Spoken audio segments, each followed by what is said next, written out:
Hello to all of you unconventional conventionists. Welcome back to Rocky Talkie. We have a very exciting show for you today. I am joined with my ever so lovely co-hosts, John and Aaron. Hello, boys. Hello. What's up? How are you guys today? Terrible. Thanks for asking, Nicki. Of course. It's my job. Well, I'm doing a little better than terrible, but we're recording on an off day today, so it's everybody's a little hectic, you know? I'm literally working as we speak. Get you a guy who can do both, am I right? You're definitely right in some departments, I guess. Heyo. How was your week this week, John? Week was pretty good. Nothing too much to write home about. I think the best part about the week is, number one, it is the best month of the year because it is now May, which means that it is my birthday month. Happy birthday month! And secondly, I bought a fan, and it has improved my quality of life to the nth degree. I'm so happy for you. I feel like that's such a big purchase and such a big step to take. And I feel like I'm really proud. Yeah, I agree. I feel so much like an adult now because I have a fan. It's the little things. This is how you know when you're turning 29 years old. Yeah, it's definitely the little thing. So it's depressed. Okay, John. Aaron, how was your week? Good, but right now I'm trying to figure out how to make an OnlyFans joke. Hold on. Nope, not coming to me. Okay. Anyway, no, my week was pretty good. Did a lot of work, had a lot of other stuff going on. Fun thing, I got Meg to start watching Star Trek The Next Generation with me. Oh. Mm-hmm. Don't sound too excited. I know you're not actually that excited. What a good wife. I know, she's sticking it out. That first season is not so good, but I promise, sweetie, it pays off. Just hang in there and, just keep staring at Riker until it gets good. So. Actually, can I hop in for 1 second here? I'm enjoying Star Trek so much, he acts like he's dragging me kicking and screaming. It's ridiculous to make fun of, and Riker's not the hot one, Data is. So, carry on. Data is the hot one. I don't Star Trek. Neither do I. All I know is that Savannah shadowcasted an episode of Star Trek as Data, and it was super hot. Ah. Then I think Data's the hot one. Yeah. Are there pictures of that? I could probably find them. Dope. Would you like a microphone? No, carry on. Okay.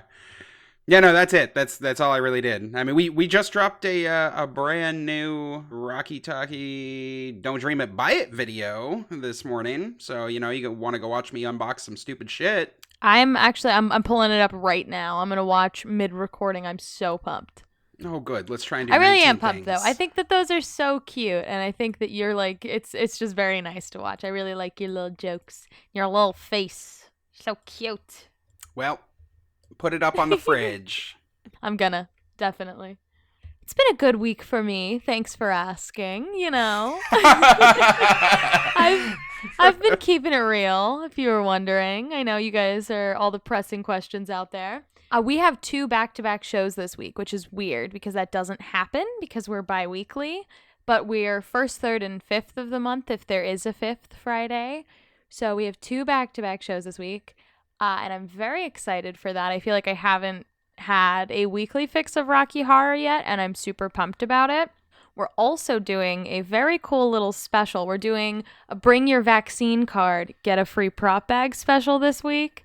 Love and it. I think it's going to be really cute. I really like the idea that we're trying to push, more vaccinations. And I think New Jersey's a good vaccine state. I think we're 48% vaccinated. But I'm really excited, and I'm really excited to see who shows up and what's going to happen. That's awesome. Anything to give the community that little push, right? I mean, even if it's just have your $5 prop bag for free, why not, Oh, let's calm down. Prop bags are not $5, but I understand. Well, I think you guys need to charge more for your prop bags then. That sounds like a good Nicki asked the question.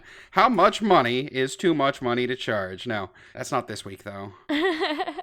Well, with that, let's get started into our first segment. Global news. Back me up.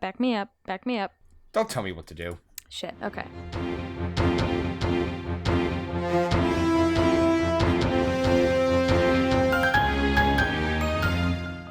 First up in global news, we've been seeing this all over social media this past week. For the Love of Horror Con is gearing up to host a whole bunch of Rocky Horror actors at their 2021 convention, and we are here for it.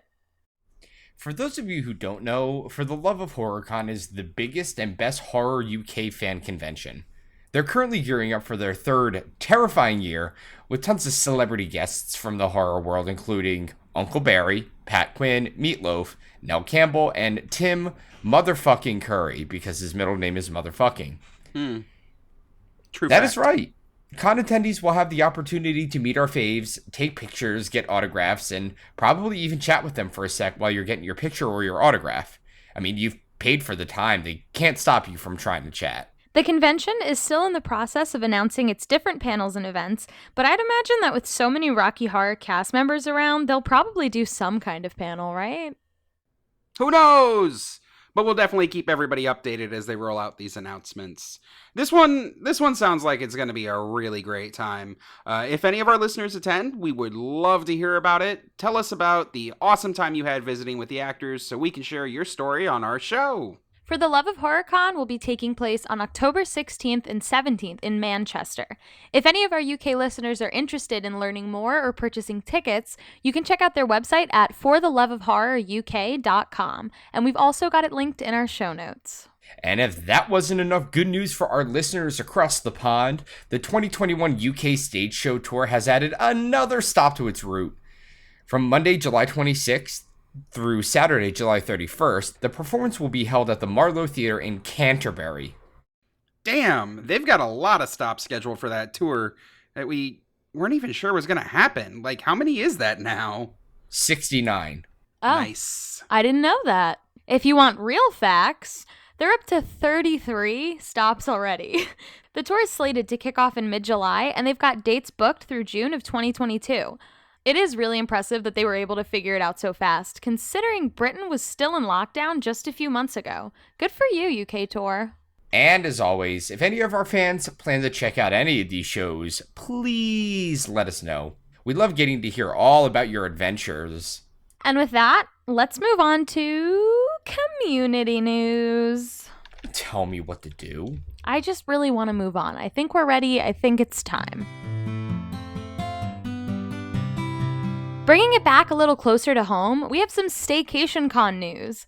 This past week, the 2021 con runners announced that they're now going to be taking video pre-show submissions. So if you or your cast is interested in putting together a pre-show for the con, now's the time to get started. All video submissions must be no longer than 7 minutes in length, and all videos must be sent in no later than July 1st. So you got 2 months, people. Make it count. As if that wasn't exciting enough, they've also opened up submissions for panel forms, where those of us who are planning to attend, hopefully that's all of us, can weigh in on the sorts of panels we're interested in checking out. On the form, you can choose your ideal panel length, as well as select which topics you are interested in, from a variety of topics the con runners already have in mind. There's even space to fill in if you've got a great idea that's not on the list. So on this form, you can also share whether you'd be interested in being a panelist or a moderator and what sort of experience that you've got with that. So even if you aren't interested in speaking, we really recommend everyone who's planning to attend fill out the form. It'll really help give Tesseract a good idea of what we're all looking for out of this con, and it'll make it more fun for us in the long run. You guys have both been to cons, right? What are your favorite panels to attend? Have you ever been on as a speaker?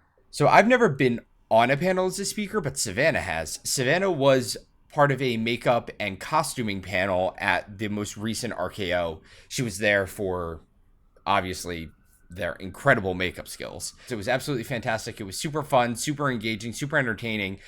Obviously, because I have Savannah, I don't have to do my own makeup, so I didn't have to learn any of that shit. But it was really cool and really interesting to see. I am personally excited for the Rocky Leadership one. I think that that is something that a lot of folks need. And as somebody who works in leadership development professionally, I would love to see what individuals who are part of Rocky Leadership kind of bring to the table. Very cool. Yeah, no, I haven't been on any panels at a RockyCon in the past.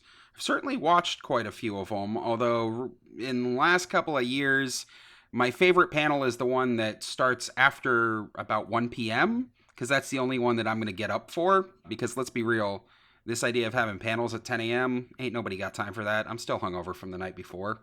But that's why I'm super excited for literally this convention, where the only excuse for being hungover is that I got drunk in my house by myself, which, like, no shame, but also, like, I think I'll make it to all of these panels this year, and that I am super excited for.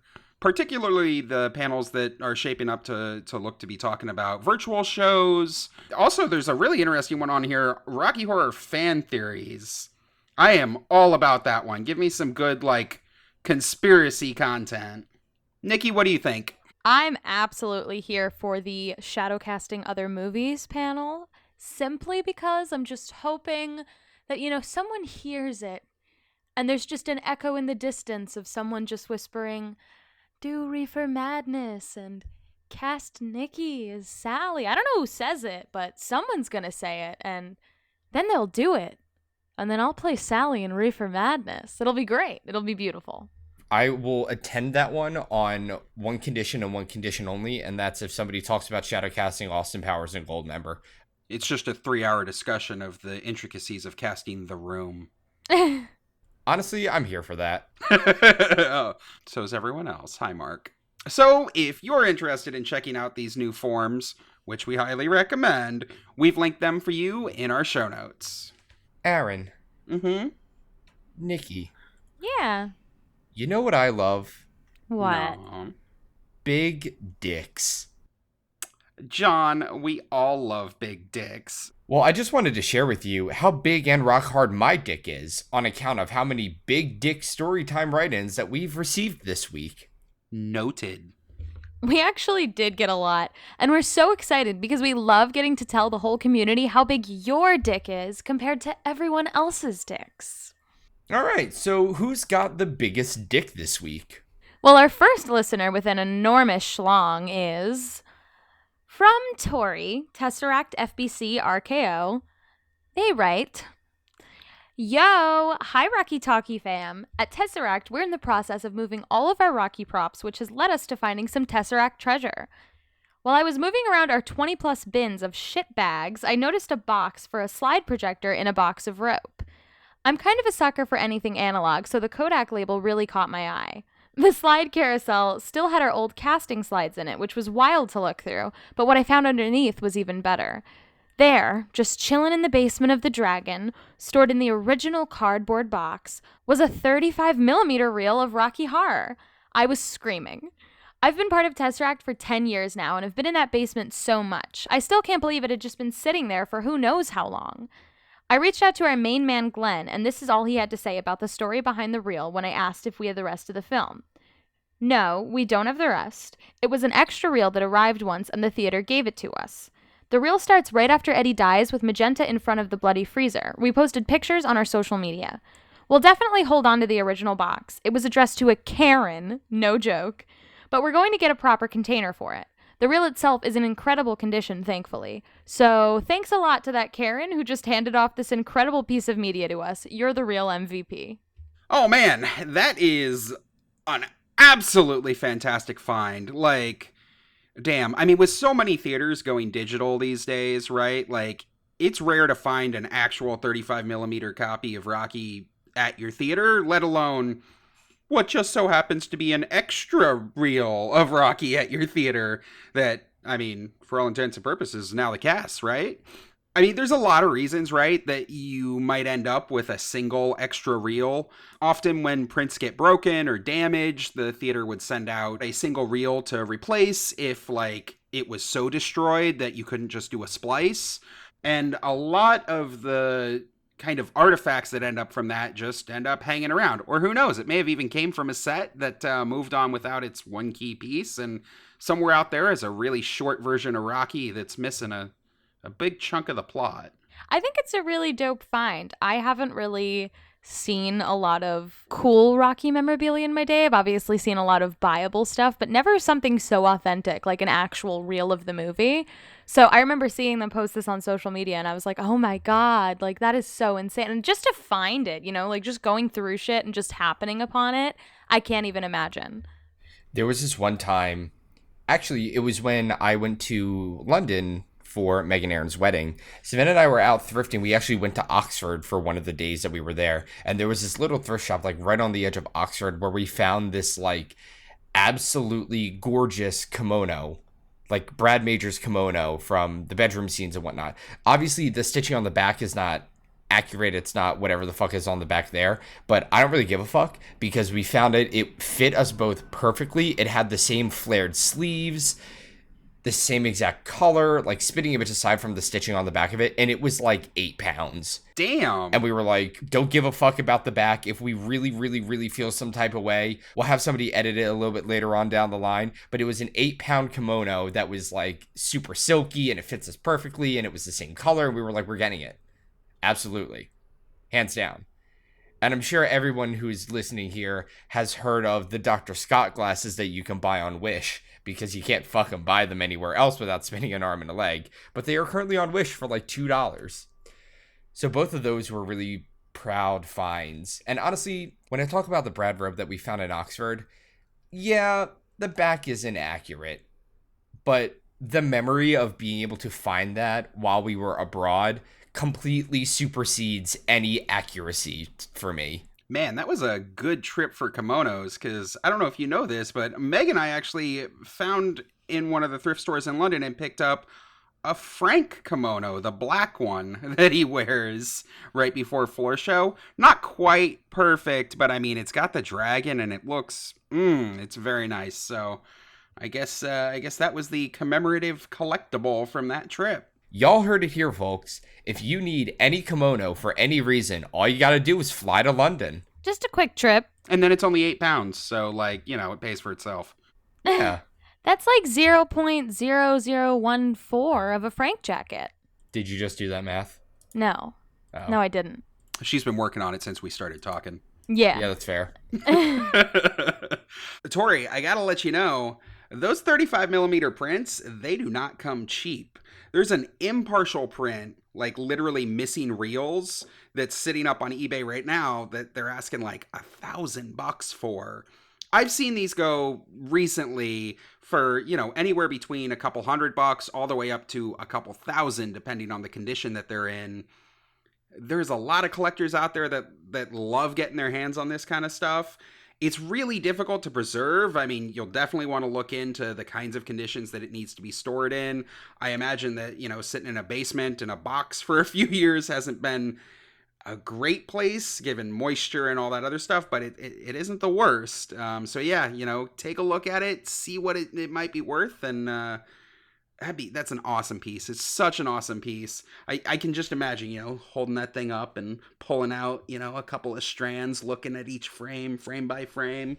Physical media is fun, right? So fun. Well, congratulations to you, Tori, and to everyone at Tesseract. You have a humongous stick and a box full of awesome. So the next write-in isn't quite so much a big dick as a long, crunchy baguette. I think we all know where this is going. Oh, God. Unfortunately. Yep, that's right. We got a write-in from our good friend Hadrian the Baguette from the EMS Toronto cast, the New York City Rocky Horror Picture Show, and the Time Slips out of Paris. That's in France. Is it? So Hadrian writes to us 2 things for us today. Number 1. On one of your last episodes, you talked about venues. It made me remember that with one of my old French casts, the Deadly Stings, we went to perform in an old church that became a communal theater in the outskirts of Nantes in West France. It was an amazing stage, way too big, and to play in front of Catholic memorabilia and big Jesus and Mary statues was very fun. Moreover, the 300 seats were packed with people going from 5 years old to 93. It was so fun. I also remember one of my first shows with New York City, where we performed for Samsung. That was a hell of a show, with cameras filming us and being streamed above the screen for people in the balcony. Yeah, Hadrian, that was a baller-ass show. 2, I also just wanted to tell you guys about my most memorable show. It was on the 14th of November, 2015, the day after the big terrorist attacks in Paris.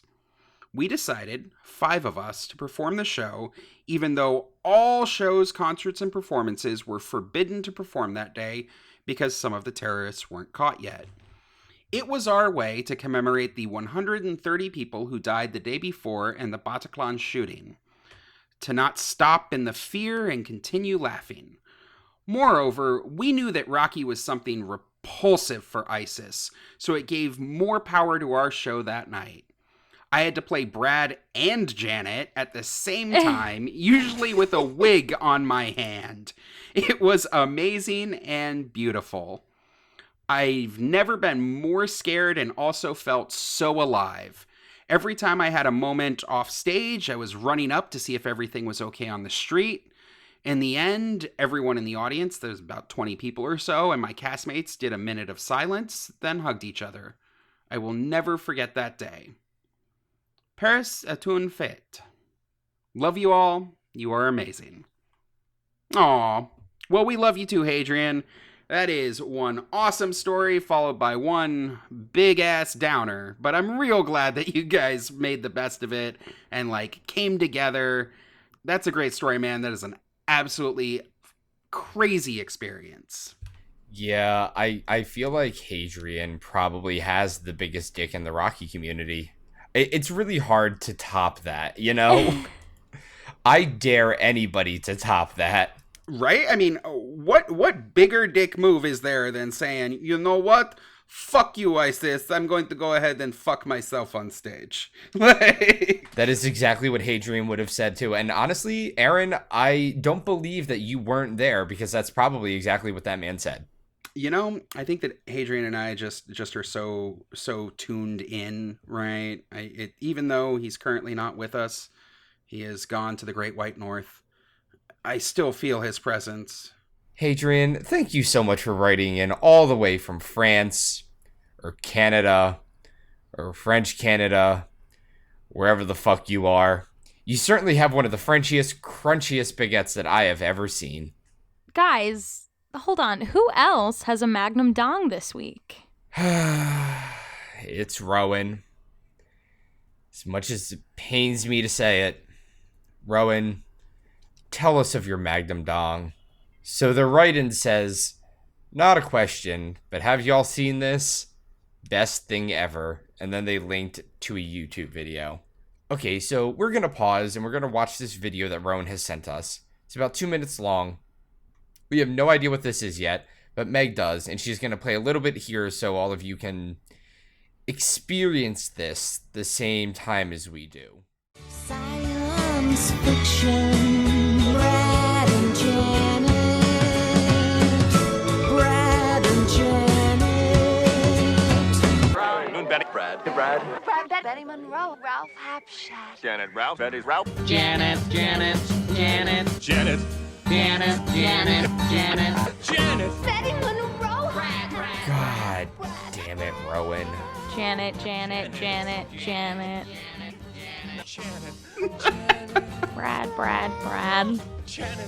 Brad. What? Janet Weiss. Why? Everett Scott. Janet. Brad. Janet. Janet. Brad Majors. Janet Weiss. Brad. Janet. Brad. Dr. Fudge. Why? Janet. Brad Majors. Janet Weiss. Why does this exist? Columbia. God damn it. Brad Majors. I have no idea. This is... Brad and Janet. Alright, I laughed at that one. This is someone just said Frank underneath their breath. Right? It was Frank. Literally 90% of this is Brad and Janet. Columbia. Janet. Dr. Everett Scott. Brad. Dr. Everett Scott. Brad. Lincoln. Well, This bedrooms reminds are me of awkward. the video of Titanic, but it's only Jack and Rose. Oh, yeah. Brad. Eddie. Which honestly kind of gives this a run for its money. Janet. Brad! Dr. Scott. Janet. Brad. Rocky. Janet. Dr. Scott. Janet. Janet, Brad, Rocky, Dr. Scott, Janet, Brad, Rocky, Janet, Dr. Scott, Janet, Brad, Rocky. Janet Weiss. Frank. Bertha. Ready. Rocky. rock is Eddie. Magenta, Riff Raff. Brad, Janet, Dr. Everett Scott, Frank. Magenta, Dr. Scott. Maddie. Dr. Scott. Frankenfurter, Dr. Scott. Eddie. Frankie. Frank, Brad, and Janet.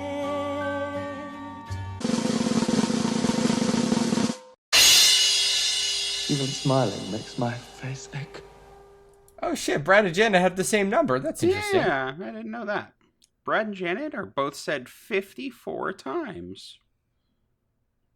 All right. Fuck you, Rowan. Well, God damn it, a waste of my time. Well, I don't think there's any way for us to top that one. Congratulations to Tori, Hadrian, and Rowan. Your jumbo cocks are truly a sight to behold, and we are so glad that we got to let everyone know about it. And with that, let's move on to the most delicious, nutritious, wonderful segment of all. It's snack time! Continuing our host of write-ins, we've got some excellent write-in knacks to snack on. Snacks. Delish. Oh my god, I love it. Okay, so here goes. Our first write-in is from JCCP. like all of JCCP? Every single person? Like when their powers combine? That kind of thing? Yeah, I like to think that they each picked one word, and it's kind of amazing that it turned out to be so coherent. But here yins go. Hello, Rocky Talkie. Thank you so much for your kind words and tasteful dick sucking of our shows. We truly appreciate the delicious way yins use your mouths. Woo. Y'all ain't seen nothing yet. This mouth, Energizer Bunny. It just keeps going and going? Ew, what? No, it's furry. It has a battery shoved up its ass. Get your mind out of the gutter. Yeah, pervert. What? Anyway, JCCP continues. We wanted to reach out with a question that may bring about some interesting conversations. Are there any Rocky Horror days or days dedicated to Rocky Horror? There used to be a Rocky Horror Day in LA and maybe New York. Well, the JCCP has a day in Dormont where they do shows. Thought it might be a cool tidbit to share. Love yins, and thank you so much for talking about Rocky, the JCCP. See, this is what I'm talking about. Big dick story and a question all at once. Thank you, JCCP. Yins rock. Yeah, JCCP also sent over a pretty sweet photo of the proclamation from the city of Dormont. It's signed by Mayor Jason P. Walsh and acknowledges the contributions of JCCP to the community. It highlights the Pittsburgh Pride Parade and their appearance in the film Perks of Being a Wallflower, along with the amazing YinsCon that was hosted in July of 2018. I went to that. Absolutely loved it. I especially liked that it had a breakdown of the history of JCCP and Rocky in the Pittsburgh area, starting in 1978 at the King's Court in Oakland. That is a perfect name for a Rocky theater. Of course. Rocky later moved to the Hollywood Theater, then back to King's Court, then the Squirrel Hill Theater, and to various venues around the city. The Hollywood Theater has been the cast's on-again, off-again home since the early 90s, when the JCCP took up the mantle of the original cast with no name, and continue the Pittsburgh institution to this day. I especially like this last bit, where the mayor writes that Rocky and JCCP have stood the test of time and become not just a tradition in Dormont, but a rite of passage. And thus was proclaimed the 5th of May 2018 is Junior Chamber of Commerce Players Day. Pretty fucking dope, guys. That is so cool. That is some big dick story time. Listen, not every city is cool enough to have an entire day devoted to Rocky Horror. Honestly, if I was to run for office, it's probably the primary platform that I'd run on. A Rocky Horror Day for every city, in every state, in every country. Are you running for Emperor of Earth? Who has this power? Well, apparently, as JCCP alluded to, California has this power. See, I'm not aware of New York ever having a dedicated Rocky Horror Day. At least not one that was formally recognized by the city. But on the West Coast, somebody's got those sweet, sweet government connections. There's actually 3 different days where Rocky or Rocky Cast was recognized by a California city. The first time in 1990. October 18th, 1990, if you want to be exact. This was right before the 15th anniversary convention hosted in LA at the end of October. In the run-up to the massive event, Tom Bradley, the then mayor of LA, proclaimed October 18th, 1990, the Rocky Horror Picture Show Day. Richard O'Brien made an appearance to receive the proclamation from the mayor, complete with the embossed seal of the city of Los Angeles. The event was commemorated at the Los Angeles City Hall with the cast of the New Art Theater attending in costume. There's a couple of photos, including part of the proclamation from the city, printed in Creatures of the Night 2. Later that week was the massive 15th anniversary convention. It was held on Stage 14 at 20th Century Fox Studios in LA and was hosted by U.S. Fan Club President Sal Piro and attended by over 3,000 fans. That convention, the 15th, was also notable for reuniting many of the film's stars. Richard O'Brien, Patricia Quinn, Little Nell, Barry Bostwick, and Meatloaf were all present and performed songs, they told stories, they shared trivia, and answered questions from fans. Though the show was completely stolen by Tim Curry, who made his first appearance at a Rocky event since the second ever RockyCon in the late 70s in Long Island. He'd skipped the 10th anniversary celebration in New York 5 years earlier due to obligations on stage in London. It's actually this appearance where we get one of the classic Tim Curry quotes. This was right after Richard O'Brien introduced Tim, and he comes to the stage to thunderous applause, with Barry Bostwick just casually chatting up Tim as he gets on stage. Tim takes the mic and, well, there's actually video from the event on YouTube. So here, Meg, roll that beautiful bean footage.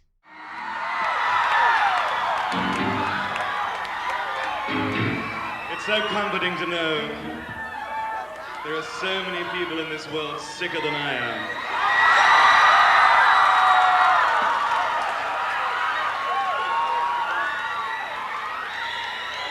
I think I'm the only person here tonight who doesn't look like me. God. Oh my God. You can seriously feel the energy coming out of that room. That convention sounds absolutely batshit crazy. Oh, I am told it was so huge. I mean, you had tons of new merch for the anniversary being released. Like, there was the new box set. I mean, it was now in both CD and cassette. Wow. I mean, you joke, but it was one of the first wide-scale releases of a lot of rare audio. We're talking stuff like the solo tracks from Tim and Nell, and even Barry Bostwick's rendition of Once in a While that had been cut from the film. There wasn't anywhere for most people to pick some of this stuff up, so it was kind of a big deal. The 15th was huge. You also saw the release of Creatures of the Night, Sal's book that I'm sure all of our listeners are now intimately familiar with. Thanks, Aaron. The Rocky Horror comic book adaptation, which I didn't even know existed until literally right now. And just 2 weeks after the big convention, Rocky finally was released on VHS in the US at the sweet, sweet price of $89.95, or approximately 1/30th of a Frank jacket. Adjusted for inflation, that's over $180 for a VHS copy. That's a lot of Netflix subscriptions, you know?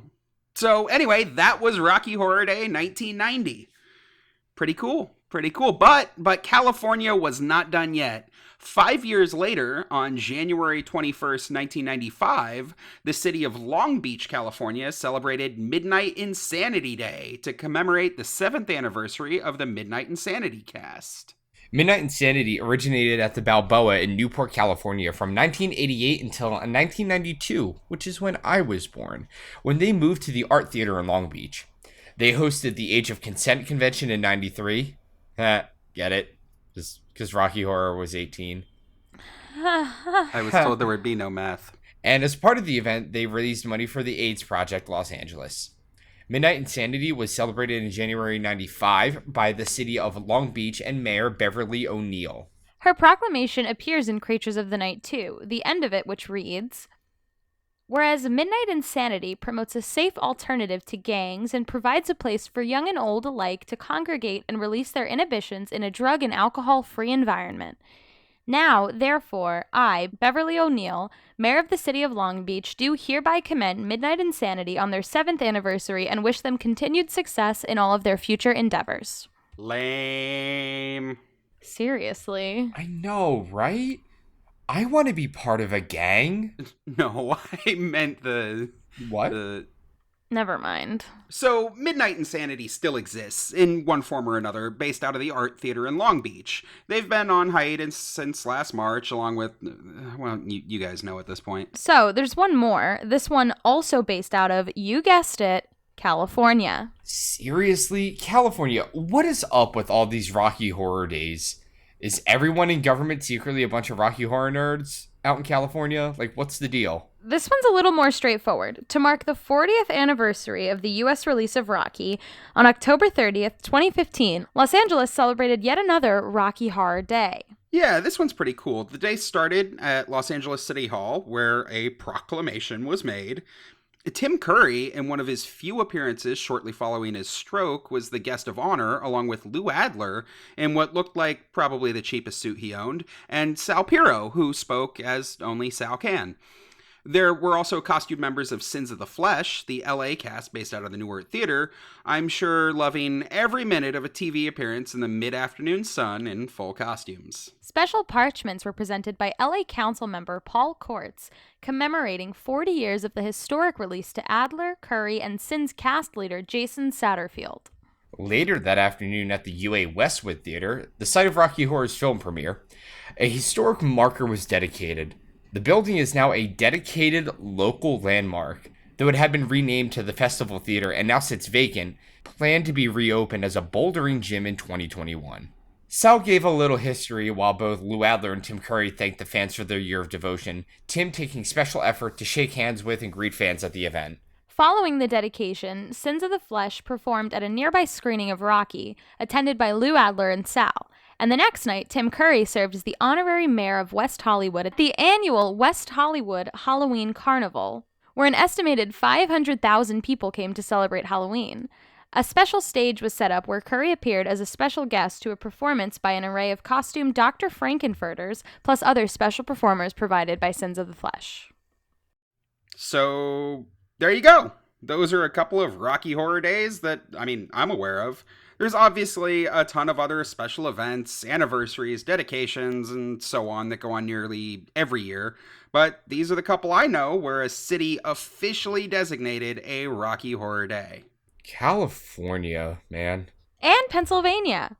Big thanks to every single member of JCCP for writing in. We appreciate that everyone on your cast took the time to personally pen us such a delightful knack snack.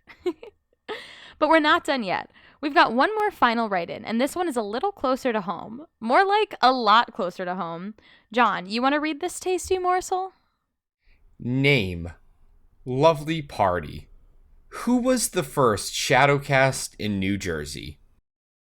Okay, and then? No and then. Okay, short and sweet. So, who was the first Shadowcast in New Jersey? Well, fuck. Seriously, is this like a trick question? Are we supposed to know the answer to this? It's wherever the movie showed in 77 or 78, right? Like, I suppose there's no guarantee that there were any Shadowcasts there. I mean, could be 79, but like, where? That one seems kind of tough.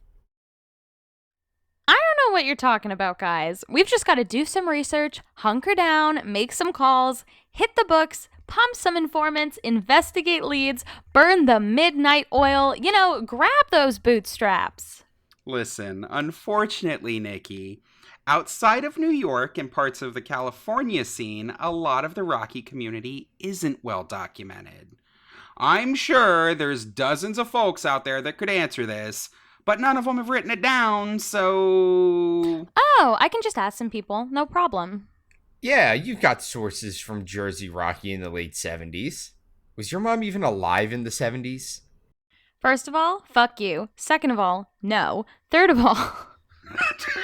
Of course I do. You didn't think I was just on this podcast because of my smoking hot everything, did you? No, that's why I'm on the podcast. Hold on, I'm hot too, damn it. You are, sweetie. No, I've got a couple things I can toss out here, okay? So, there's an article in one of the earliest issues of the Transylvanian, before they were national issues, and this is from April of 1978. In it, Larry Forer, who would eventually become vice president of the fan club, writes of his visit to Kane College in Union, New Jersey on December 14th of 1977. He said audience participation was in abundance from the handful of Waverly regulars that made the trek out to New Jersey, but the audience was primarily virgins. Though Larry recalled one student who saw the movie at the 3 o'clock showing, and by the 8 o'clock showing that evening, he was back again in full makeup and a makeshift Frank costume, tattoo and all. Then, in the June 1978 issue of the Transylvanian, Larry Forer tells another story of the Waverly Gang from New York taking a trip down to Philadelphia, where there is an active floor show. That's not in New Jersey. Whatever, I'm hot too, I don't need facts. But here are some other facts. In Creatures of the Night, Sal describes what happened after New York City's Waverly Theater stopped showing Rocky in early 78. Maybe it was the gangs attacking the audience members, or just the bus ride out to Queens, but many of the regulars went their own way instead of joining Sal and company out in Queens. This included Sal's sister and legendary community member in her own right, Lilius Piro. She and several of her friends had formed a cast that performed in a few theaters in New Jersey for the first 6 months of 78. They would rejoin the other regulars when the 8th Street Playhouse opened their doors in July of that year. But also, you'd have to remember anything in 1977 or 78 wasn't really a Shadowcast in the way that I think our write-in was asking about. If you recall back to episode 22, where we talk about the beginnings of floor show casts, that would have been what you were seeing at that point. Performances before the show, but no full actual shadowcasting at this point. Just a lot of audience participation. You started to get actual shadowcasting in 79, but it was still sporadic. Only some of the numbers and only parts of the songs. Hardly the full-blown organized theater performance that Rocky would be known for up through today. All right, well then, what do you got for us? Blow our minds, Nicki. Okay, so you guys know I'm on FNS, and while we've been around for like 22 years at this point, that doesn't get us anywhere near back far enough. But it does mean I've got the hookup. And when I say the hookup, I mean the old school Jersey hookup. I reached out to my bestie Andrea's dad. His name is Star Mike. And I asked him about our quandary, and he said that it was probably the group based out of Linden, New Jersey. Here's exactly what he said. Oh man, back then there were a lot of scattered groups. The one in Linden might have been well known, but I didn't go there until 82. I was 14. I can tell you this, the one in Linden had the most organization from what I remember. If you went to other theaters, it was just random people. And that's Star Mike on Twitter. Okay, that's super cool. So, probably Linden around 1982 or so? Nope, even earlier. I've got another source that I called up. This one is a fellow cast member and a close friend named Ollie. I reached out to him because I knew that his mom was on a cast back in the day in early Jersey. She confirmed what Star Mike told me. Her earliest recollection of real organization was when she was on the Linden cast in 1979. Oh, damn, that's awesome. First-hand account, and we've got confirmation from a second source. I love it. They both said the same thing. Ship it. Damn. Maybe we should let you do all the research for Nicki asks a question. Nah, I can't do all the work. I'll stick to the difficult parts, coming up with the questions and being ultra hot. I mean, Nicki seems to have solved this one, but anybody out there have some more info? We would love to hear it. And big props to the lovely party for sending that one in. And that's our show. We want to thank all of our listeners who wrote in, Tori, Hadrian, Rowan, Lovely Party, and the entire cast of JCCP.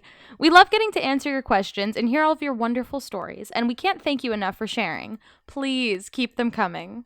If you've got a question you'd like us to answer on air for Nicki Asks a Question, or maybe some community news you'd like us to talk about, or even a cool story to showcase your magnum dong to the entire community, we want to include it in our show. Just go to our website, rockytalkiepodcast.com, and you know it, fill out our contact form and share it with us. We all really love getting to hear about the cool shit that you guys have been working on. We're totally obsessed with all the Rocky Horror projects that have been floating around out there, and we really enjoy getting to share your work with the whole community. Plus, if your cast is working on something fun, a virtual show, or maybe even a real life show, send that in too, and we'll help spread the word. If you're enjoying Rocky Talkie, please help us out by rating, reviewing, and subscribing to the show. It makes the podcast more accessible to new listeners, which really helps us grow our show. And if you want even more Rocky Talkie content, check us out on Facebook, Instagram, TikTok, and YouTube, all at Rocky Talkie Podcasts.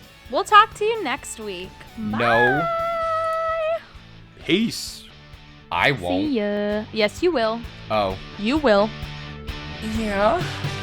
Da-da-da-da-da-da.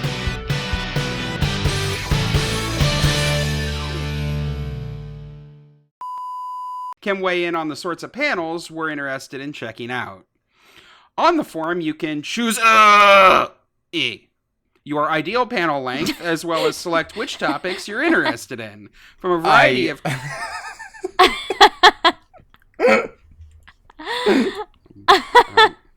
Did I do? I mean, you read it. Yeah, I know. Yeah. I think Nicki smashed her hand on the keyboard at some I might point. have. I was an amazing stage, way too big. Wait. It was an amazing stage, way too big. I too was an amazing stage. God damn it, Hadrian. Are you French, Hadrian? Are you French, Aaron? What? No, God, no. Hold on, guys. This auto played to another video where this guy's singing about Buffalo Wild Wings. Hold on. Of course, yeah, we'll be here. Yeah, I don't... Yeah, we'll wait. Yeah, well, it's a 2-hour and 42-minute video, so... Okay. All right, take your time. It's snack time. Do do do do do do do do. It's snack time. I get the But okay. impression you want, like, a new theme song for Oh Knack. yes, yes. Okay. I You think should snack record needs it, its own. honestly. I might. I'm thinking You about might. it. Give All me a right. few business weeks to think about it. That sounds like the but- right timescale, yeah. Mm-hmm. But all right. Settle down. What does that mean? Why do people say yins? Is it just you? It's JCCT. It's Okay. all of, like, yins is like it's a Pittsburgh thing of saying, like, all of you. Okay. October 18th, 1990, if you want to be exact. That's my mom's birthday. Of course, what? Not 1990.